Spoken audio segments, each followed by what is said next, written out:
Hi, Serenity. I'm so glad to meet you and talk with you as a part of Mary Jane's mentoring program.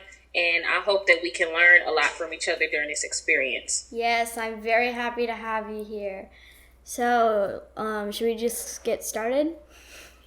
Sure. Do you want to ask me questions first or do you want me to Whatever dive you in? want.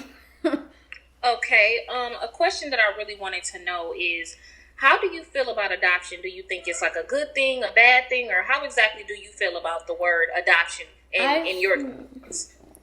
I feel that it's something that you should be proud about because it's just letting people know that you come from a different family and that you can overcome hard things.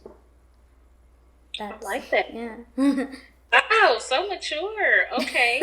Um, that's pretty good. It's nice to hear how it is from the other side. You know what I'm saying? Because Yeah. really, you're the one really going through the change and having to face a change that wasn't necessarily your decision. And so it's good to hear that. Do you have any challenges facing adoption? Um, there are some like not being able to see your parents and stuff. It's difficult. It's confusing also for the kid because Yeah, can you tell me more about that? Like, tell me more about that. Like, how do you cope with that? What are things that that you do? Even though I know you're still growing and you're still young. What are things that you do that you can cope with it, or maybe give advice to someone else who's coping with it?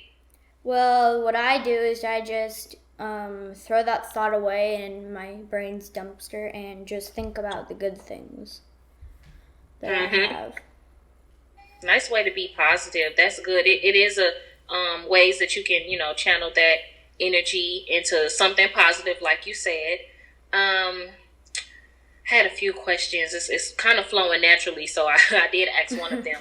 Um, do you recommend adoption? Like, possibly, let's say there was a woman who came to us, and I said, "Hey, here's Serenity. You can talk to her about it before you choose adoption." Do you recommend adoption? How do you talk to people who are considering adoption?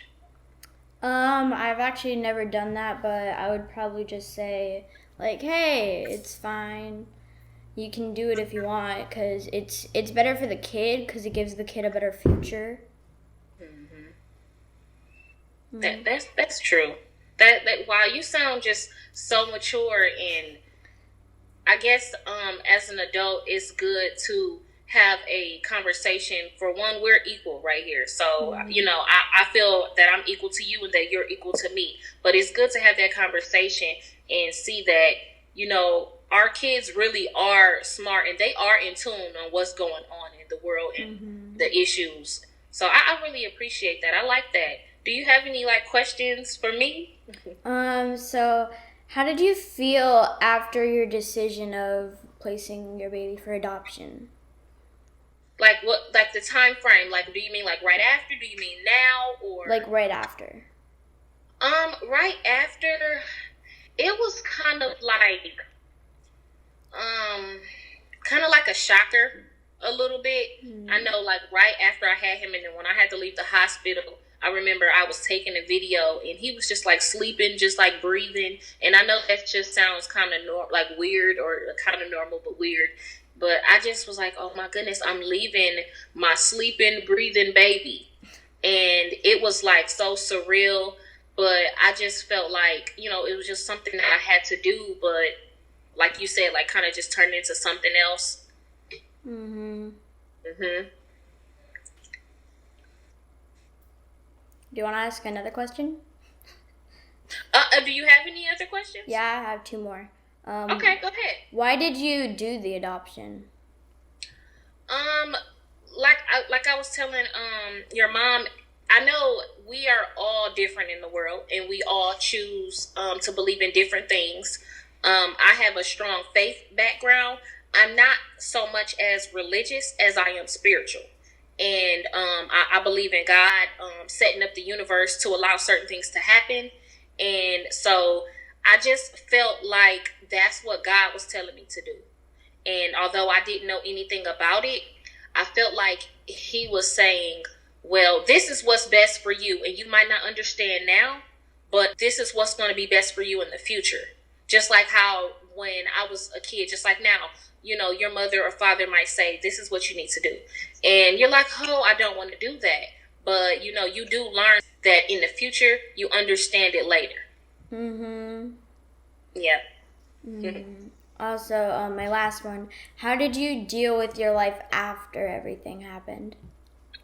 Well, for me, like another big thing when going through adoption, I just kept trying to tell myself that, like, I always make a joke and say, like, I have a vision board. And I said that I'm going to eventually write a book called Life After Adoption.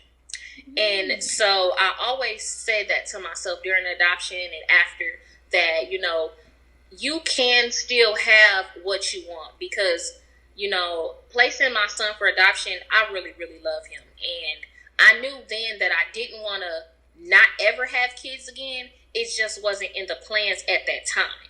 And so I kept telling myself, like, you can move on past this and you can get a husband or, get married. You can have kids. You can buy a house because I was very, very young and I'm still young and learning.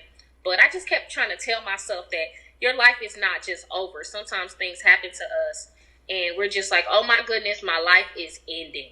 And it's not. And so I just kept telling myself, you have a future and whatever your hopes and dreams and goals are, you can still follow them.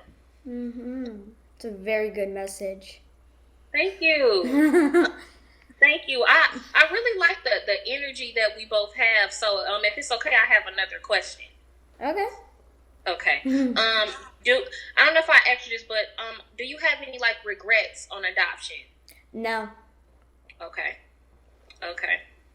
I really love the energy from us. Like I'm a big vibe and energy person, and like I said, I just can't say it enough. I really feel like we are so equal. Like I feel like I'm kind of like talking to like one of my friends because you are so mature, and the fact that you are just open enough to talk about this, it means a lot to me. I talk about it with my friends at school. I appreciate. Wow, that is so big because I don't know if you have a lot of friends that know about adoption, but you are the one who is teaching them about it. And that's a big deal because now that they have that reference to know that if somebody in the world brings that up and they're somewhere, they're like, nope, hey, wait, hold on. I have a friend and her life is fine and she thinks it's a great thing and just all these positive things that they can say just because of you. That's pretty big. Yeah, also there's a lot of kids at our school that aren't adopted, and I just try to tell them that adoption is a good thing because a lot of the kids at our school don't think it's a good thing. Mm-hmm. And they're rude to the other kids who aren't adopted. Who are adopted, and the kids who are adopted feel ashamed of themselves. So I try to lift them up and talk to them about how they can make their life better about being adopted. That's big because for me, that's what I'm doing with my family. I'm breaking that generational curse because in the Black community, it's something that's shame. It's shame.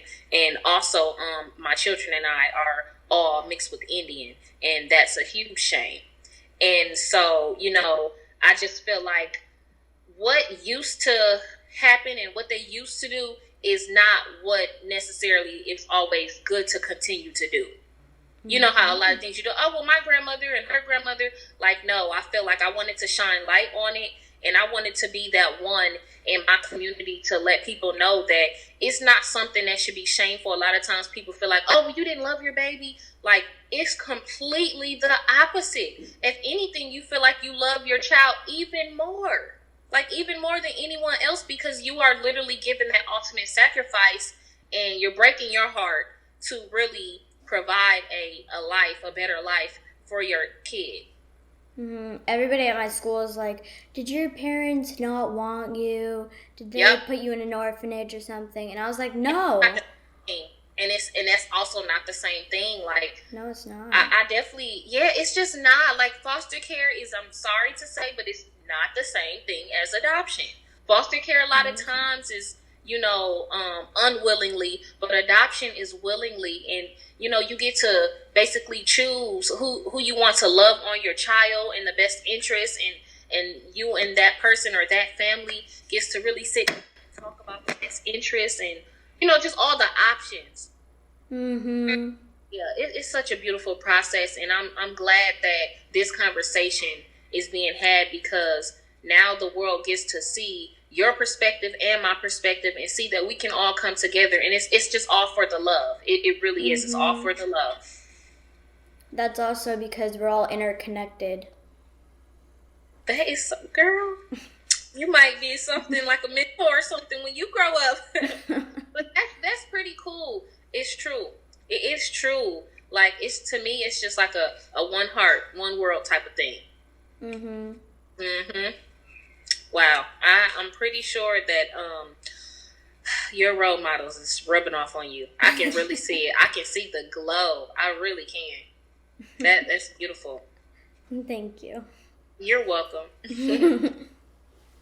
Hopefully we get a chance to have even more conversations. And if you ever want to call me or talk to me about anything, you can. And it's a no judgment zone.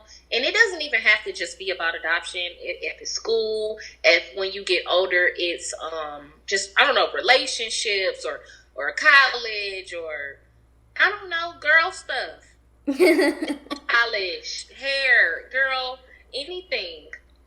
We really can talk. I'm such an open book, and I have been through a lot of different things, so I have a lot of experiences. And as you're growing, I'm growing too. Yeah. Well, thank you. You're welcome. Bye. Bye. See you later. See you later.